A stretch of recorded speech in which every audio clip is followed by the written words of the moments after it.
지난해 우리나라의 합계 출산율은 0.84명으로 역대 최저 수준을 또 한 번 경신했습니다. 이미 여러 대학에서 정원 미달 사태가 속출하는 등 수십 년 후를 대비하지 않으면 국가 존립이 흔들릴 수 있다는 우려가 나오고 있습니다. 김태민 기자의 보도입니다.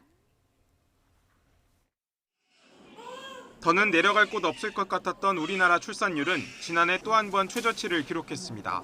합계 출산율 0.84명. 남녀 한 쌍이 평생 아이를 한 명도 채 낳지 않는 현상이 이어지면 미래는 어떻게 될까?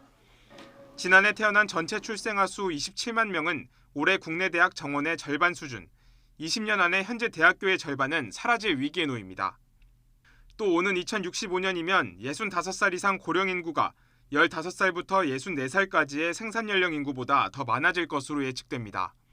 일할 사람은 없고 부양할 사람은 늘다 보니 2055년에 이미 국민연금 적립금이 모두 소진될 거란 암울한 전망도 나왔습니다. 현 상황의 가장 큰 원인은 청년층이 결혼과 출산, 육아를 위한 경제적 기반을 마련하는 것이 쉽지 않다는 점입니다. 실제 지난해 첫 아이를 출산한 여성의 평균 나이는 32.3세로 집계됐는데 과거 OECD 평균과 비교해 3살 이상 많았습니다. 젊은 부부가 아이를 낳아 기르는 데 부담이 크다 보니 더 늦게, 더 적게 낳는 현상이 점차 고착화하는 모습입니다. 결혼이 계속 늦어지면서 첫째 아이를 출산하는 연령이 높아지고 있고 이에 따라서 가임 기간이 짧아져 더 적은 자녀를 출산하는 데 영향을 주고 있는 것 같습니다.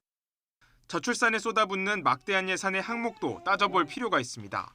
지난해 40조 2천억 원의 저출산 예산 가운데 현금과 세제 지원 등 직접 지원은 절반에 못 미치는 19조 원 정도에 불과했습니다. 간접 보조가 대부분이기 때문에 이 저출산 대책이 이 낡은 수도관처럼 이 누수가 많이 발생할 수 있다는 거죠. 그래서 현금 보조로 전환해서 예산 지출의 효과성을 제고해야 된다. 지난해 사상 첫 인구 자연 감소가 시작되면서 수십 년 후를 대비하지 않으면 국가 경쟁력이 아닌 국가 존립을 걱정하는 위기에 빠질 수 있다는 경고음이 울리고 있습니다.